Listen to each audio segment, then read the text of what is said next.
इतना तूफान मचाए हैं कि पूरा देश बेच डाल रहे हैं।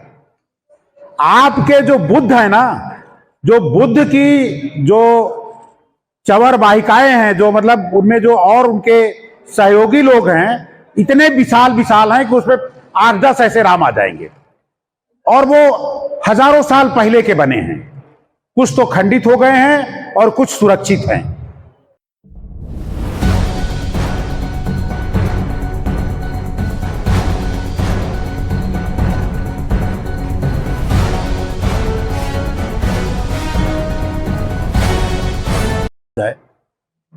हम लोग आज जिस महापुरुष के जन्मदिन पर यहाँ इकट्ठा हुए हैं, तो कोई सामान्य व्यक्ति नहीं है। आपको कम से कम इस बात से अपने को गौरवान्वित महसूस करना चाहिए कि आप एक ऐसी मीटिंग में बैठे हैं, आए हैं कि जहाँ इतने बड़े, इतने महान पुरुष का जन्मदिन मनाया जा रहा है। मैं स्वाभाविक रूप से जो संबोधन की सारी बातें होती मैं नहीं कर रहा हूं। सब लोग स्वागत के योग्य हैं। मैं आपके बहुजन समाज से हूं। जब आप थोड़ा फैलते हैं, बड़े उसमें आते हैं, तो मैं उसी समाज से हूं, पिछड़े वर्ग से ही हूं। मौर्य लोग, मैं जौनपुर का मूलतः रहने वाला हूं, और विमल जी अभी पिछले दिनों जा करके वहां से एक कुशवाहा साहब को एमपी बना आए हैं, वहां से एमपी बना करके लाए हैं। तो ये मैं उस जिले का हूँ। जो हमारे एमपी साहब आपके समाज के हैं और हम भी उन्हीं के समाज के हैं। मैं एमएमएच कॉलेज में बहुत दिन तक प्राध्यापक था। विमल जी से मेरा बड़ा पुराना संबंध है। शहर में आप जगह जगह देखते हैं मूर्तियां लगी हैं। आपको एक बात आज मैं एकदम से याद आई, बताना भी चाह रहा था कि कचहरी से जब आप निकलते हैं तो जो सबसे बड़ी मूर्ति लगी है सामने, द किंग लिखा उस पर, और वो जो किंग की मूर्ति है वो बुद्धा की है। वो बुद्धा का केवल फेस है। और मैंने पिछले दिनों यहाँ शहर में जब संतोष यादव हुआ करते थे तो कला के लिए बहुत काम किया, तो जगह जगह मूर्तियां हैं। तो एक और ऐसे ही महान बुद्धा की मूर्ति उधर कुछ सिरफिरी एक जिलाधिकारी आ गई थी, वो लगनी कहीं अच्छी जगह थी, लेकिन ले जा करके जहाँ हिंडन वाले रोड पर मिलता है तिराहे पे ऐसी जगह लगा दिया कि जहाँ केवल ट्रक आते हैं, वहां से बचते हुए लोग देख नहीं पाते। कभी अच्छा वक्त आएगा तो उसको उठा के किसी पार्क वगैरह में कहीं लगाया जाएगा। अभी पिछले दिनों मैं महाराष्ट्र गया था। हमारी एक साथी है, राजनीतिक साथी, तो उनके हस्बैंड की डेथ हो गई थी। तो एक दिन मेरे पास समय था, मैं अजंता चला गया। अजंता की खोज वैसे तो बहुत बाद में हुई, हम लोग उसके बारे में बहुत बाद में जाने, वो भी किसी अंग्रेज की वजह से। लेकिन अजंता पूरा का पूरा बुद्ध के चरित्र पर बेस्ड है। लगभग उसमें जो सुरक्षित गुफाएं हैं वो 12-13 हैं, लेकिन वैसे कुल 32 कितनी गुफाएं हैं, जिनमें कई में चित्र खराब हो गए हैं और नहीं हैं।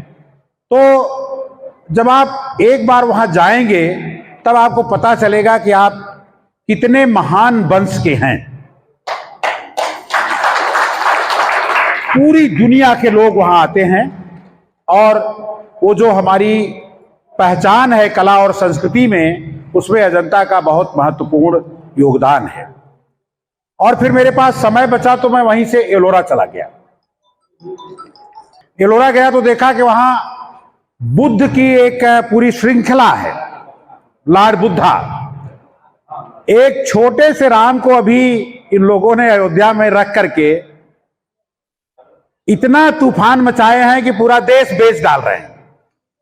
आपके जो बुद्ध है ना, जो बुद्ध की जो चवर वाहिकाएं हैं, जो मतलब उनमें जो और उनके सहयोगी लोग हैं, इतने विशाल विशाल हैं कि उसमें 8-10 ऐसे राम आ जाएंगे, और वो हजारों साल पहले के बने हैं।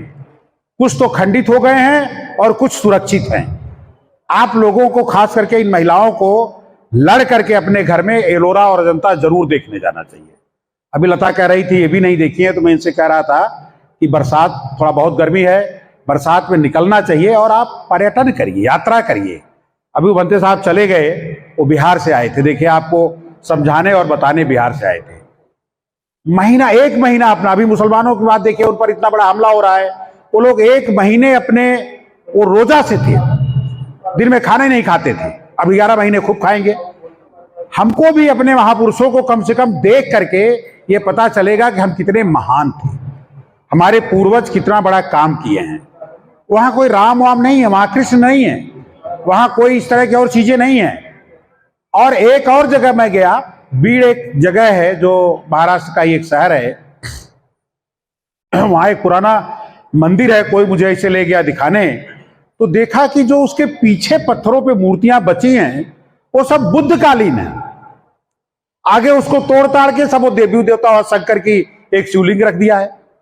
जब मैं फोटो भी लिया, उसका पूरा फोटो लिया, तो देखा कि वो जो पूरा का पूरा है वो बुद्ध का है। तो और हम जिस इलाके में रहते हैं वहां जब खुदाई होती है कहीं, तो आपके आसपास भी बहुत सारे ऐसे पत्थर मिलते होंगे जिस पर बुद्ध कालीन मूर्तियां हैं। उसको एकदम से इग्नोर किया गया, बर्बाद कर दिया गया आपकी संस्कृति को। आप देखिए कि जागरूक बनिए और एक दूसरे के साथ बात करिए, अपने इतिहास को समझिए। बहुत लंबी चौड़ी बात अभी विमल जी बता रहे थे कि इतने महान महान लोग हुए हैं, लेकिन इतिहास में इनकी कोई जगह नहीं है। इनको नहीं पढ़ाया जाता, इनको नहीं बताया जाता। लेकिन अगर आप जागरूक हो जाएंगे, आप अपने पूर्वजों को जानेंगे, तो निश्चित तौर पर इस बात के लिए मैं कई बार मायावती की बड़ी प्रशंसा करता हूं कि मायावती ने लखनऊ की जो तासीर थी ना मुगलों की, उसको बदल करके बुद्ध की तासीर कर दी। वहां बुद्ध को स्थापित किया और बुद्ध स्थापत्य की वजह से ज्यादा दूर जाने की जरूरत नहीं है। अगर आप नोएडा जाएंगे और देखेंगे तो वहां भी आपको पता चलेगा कि बुद्ध क्या चीज थे, उनके समय में क्या स्थापत्य था, क्या मूर्ति कला थी। तो ये सब ज्ञान के विधा की चीजें हैं। मैं ज्यादा बात नहीं करूंगा, फिर कभी मौका लगेगा तो बहुत बात करूंगा, लेकिन आज वैसे भी कार्यक्रम में देरी हुई है। मैं विमल जी से खुद कह करके आया था कि क्या मैं आपके कार्यक्रम में आ सकता हूं, तो आप मुझे क्षमा करेंगे, मैं आया और इतना इन्होंने मौका दिया, मैं बात किया। मैं बहुत सारे सामाजिक आंदोलनों से जुड़ा रहता हूं, आता जाता रहता हूं, बहुत काम करता हूं। धन्यवाद। जय बुद्ध, जय अशोक महान।